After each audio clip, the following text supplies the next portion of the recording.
wabarakatuh. Hai teman-teman, kami dari kelompok 6 mata kuliah teori kepemimpinan akan membahas materi mengenai pengambilan keputusan untuk mengefektifkan organisasi. Langsung saja saya akan memberikan kesempatan kepada teman-teman saya untuk membahas dari setiap sub-sub materi pengambilan keputusan untuk mengefektifkan organisasi. Langsung saja saya akan membahas submateri yang pertama, yaitu mengenai jenis-jenis keputusan. Nah, di sini jenis-jenis keputusan terbagi menjadi dua. Yang pertama yaitu keputusan pribadi dan keputusan bersama. Keputusan pribadi merupakan sebuah keputusan yang diambil berdasarkan kepentingan pribadi dan dilakukan secara perorangan atau individu. Nah, keputusan bersama merupakan sebuah keputusan yang diambil berdasarkan kesepakatan bersama dan untuk kepentingan bersama. Di dalam keputusan bersama ini tidak boleh menguntungkan satu pihak dengan merugikan pihak lainnya. Baik, submateri yang kedua yaitu mengenai kategori pengambilan keputusan. Kategori pengambilan keputusan ini terbagi menjadi 4 bagian, yaitu pertama keputusan representasi, yang kedua keputusan empiris, yang ketiga keputusan informasi, dan yang terakhir itu keputusan eksplorasi. Baik, saya akan menjelaskan satu persatu dari kategori pengambilan keputusan ini. Yang pertama itu keputusan representasi. Keputusan representasi merupakan sebuah keputusan yang dihadapi dengan cukup banyaknya informasi yang dimiliki dan mengetahui dengan tepat bagaimana cara memanipulasi informasi tersebut. Nah, yang kedua yaitu keputusan empiris. Keputusan empiris merupakan sebuah keputusan yang kurang memiliki informasi namun mengetahui bagaimana memperoleh informasi dan pada saat informasi itu diperoleh. Yang ketiga yaitu keputusan informasi. Nah, keputusan informasi merupakan sebuah keputusan yang kaya akan informasi tetapi diliputi dengan kontroversi tentang bagaimana memperoleh informasi tersebut dan selanjutnya akan menghasilkan keputusan informasi. Nah, yang terakhir yaitu mengenai keputusan eksplorasi. Di sini keputusan eksplorasi merupakan sebuah keputusan yang kurang akan informasi dan tidak ada sepakat yang dianut untuk memulai mencari informasi serta tidak tahu dari mana usaha pengambilan keputusan akan dimulai. Pengambilan keputusan adalah proses pemecahan masalah dengan menentukan pilihan dari beberapa alternatif untuk menetapkan suatu tindakan dalam mencapai tujuan yang diinginkan. Ada dua pembagian perencanaan, yaitu 1. Apa tujuan akhir dari perencanaan organisasi? 2. Strategi apa yang digunakan dalam mencapai tujuan. Pengorganisasian dibagi menjadi 3 bagian, yaitu 1. Bagaimana pekerjaan itu dirancang. 2. Struktur organisasi mana yang diperlukan. 3. Siapa-siapa saja yang akan mengisi pekerjaan tersebut. Bagian selanjutnya adalah penggerakan. Penggerakan dibagi menjadi 2 bagian, yaitu 1. Bagaimana cara menggerakkan pegawai agar mereka berkinerja tinggi. 2. Bagaimana kepemimpinan dapat mengefektifkan organisasi.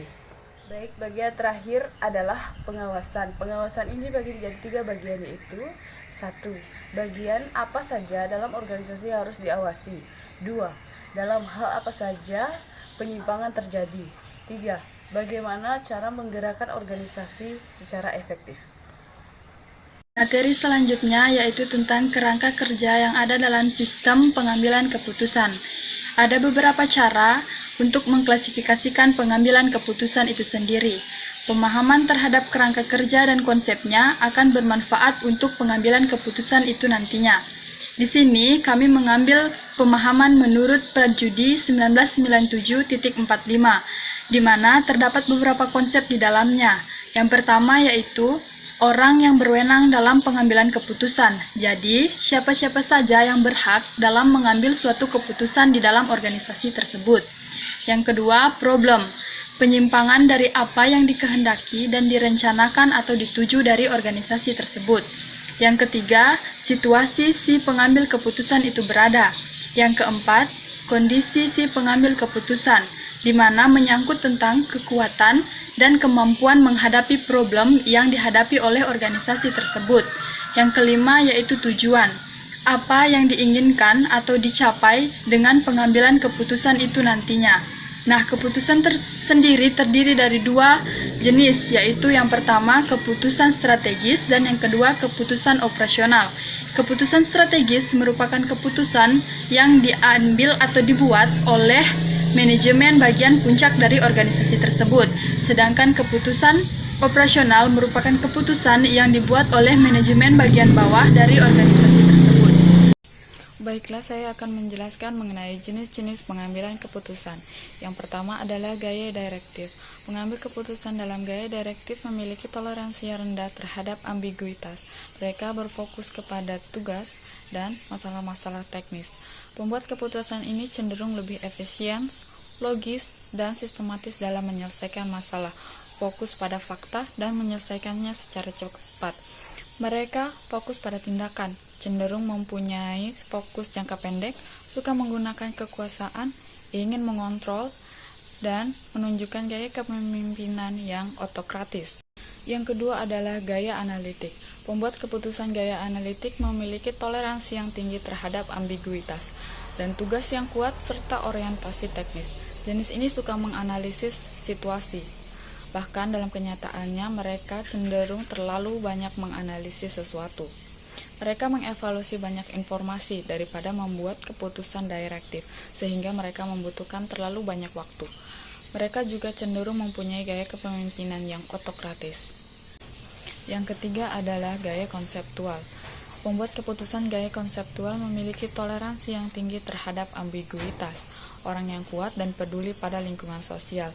Mereka berpandangan luas dalam memecahkan masalah, suka mempertimbangkan banyak pilihan. Gaya kepemimpinan ini menggunakan intuisi dalam mengambil keputusan. Pembuat keputusan konseptual ini berani mengambil resiko dan cenderung bagus dalam menentukan solusinya. Yang keempat adalah gaya perilaku. Gaya perilaku ditandai dengan toleransi yang rendah terhadap ambiguitas. Orangnya kuat dan peduli terhadap lingkungan sosial. Pembuat keputusan ini cenderung bekerja dengan baik terhadap orang lain dan menyukai situasi terbuka dalam sebuah pertukaran berpendapat. Mereka cenderung menerima saran, sportif dan bersahabat, dan menyukai informasi verbal daripada tulisan. Akibatnya, pembuat keputusan mempunyai kesulitan untuk berkata tidak kepada orang lain, dan mereka tidak membuat keputusan yang tegas. Baik, di sini saya akan memaparkan materi mengenai faktor-faktor yang mempengaruhi pengambilan keputusan, di mana yang pertama faktor fisik. Faktor fisik ini didasarkan pada rasa yang dialami pada tubuh, seperti rasa tidak nyaman atau kenikmatan. Yang kedua, emosional. Emosional ini didasarkan pada perasaan atau sikap. Orang akan bereaksi pada suatu situasi secara subjektif. Yang ketiga, rasional. Rasional ini didasarkan pada pengetahuan orang-orang mendapatkan informasi, memahami situasi, dan berbagai konsekuensinya. Yang keempat, praktikal. Praktikal ini didasarkan pada keterampilan individual dan kemampuan melaksanakan. Seseorang akan menilai potensi diri dan kepercayaan dirinya melalui kemampuannya dalam bertindak. Yang kelima, interpersonal dan struktural. Interpersonal ini didasarkan pada pengaruh jaringan sosial yang ada. Hubungan antara satu orang ke orang lainnya dapat mempengaruhi tindakan individual. Sedangkan struktural didasarkan pada lingkungan sosial, ekonomi, dan politik. Lingkungan mungkin memberikan hasil yang mendukung atau mengkritik suatu tingkah laku tertentu. Nah, kita masuk pada pembahasan tentang proses atau tahapan-tahapan dalam pengambilan keputusan. Nah, dalam pengambilan keputusan ini terdapat beberapa proses atau tahapan yang akan kita lalui. Yang pertama adalah pengidentifikasi masalah atau mengidentifikasi masalah. Nah, dalam mengidentifikasi masalah ini merupakan hal kritis karena biasanya dalam pengambilan keputusan terjadi kesalahan disebabkan karena pengidentifikasi masalah ini yang salah. Kemudian dalam mengidentifikasi masalah ini terdapat 3 proses yang akan kita lalui. Yang pertama adalah tahap orientasi, di mana dalam tahap ini merupakan tahapan awal atau pengenalan tentang apa sebenarnya masalah yang dihadapi dalam suatu organisasi. Kemudian yang kedua adalah tahap preferensi atau mengumpulkan referensi terhadap apa solusi terhadap masalah ini. Yang ketiga adalah tahap definisi, mendefinisikan atau mencari solusi terhadap masalah tersebut. Nah, masuk pada tahapan yang kedua dalam pengambilan dan proses dalam pengambilan keputusan, yaitu pengumpulan dan penganalisis data. Dalam menganalisis dan mengumpulkan data ini setidaknya 2 tujuan yang akan kita capai, yaitu yang pertama adalah untuk mencari alternatif solusi, dan yang kedua adalah untuk mencari alternatif konsekuensi atau memetakan konsekuensi atau akibat apa yang terjadi setelah kita mengumpulkan informasi. Kemudian tahapan yang ketiga adalah untuk mencari alternatif kebijakan. Nah, dalam membuat alternatif kebijakan ini, setidaknya ini merupakan konsekuensi atau akibat dari setelah kita mengumpulkan data. Nah, dalam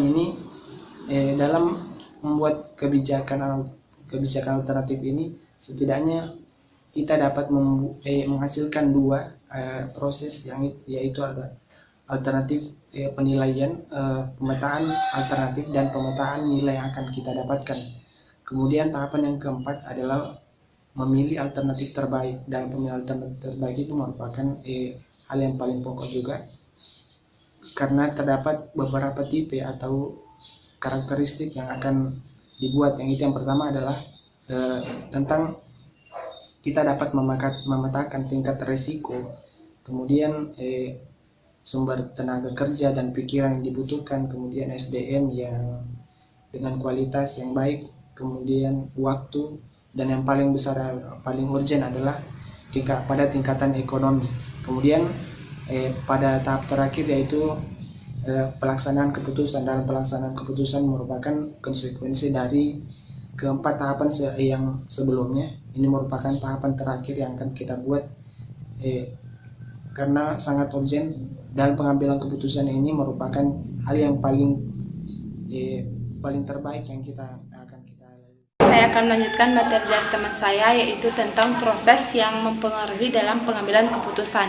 Nah, ada beberapa proses yang mempengaruhi dalam pengambilan keputusan. Yang pertama, adanya pengaruh tekanan dari luar, di mana ini menjadi salah satu faktor yang dapat mempengaruhi dalam pengambilan keputusan.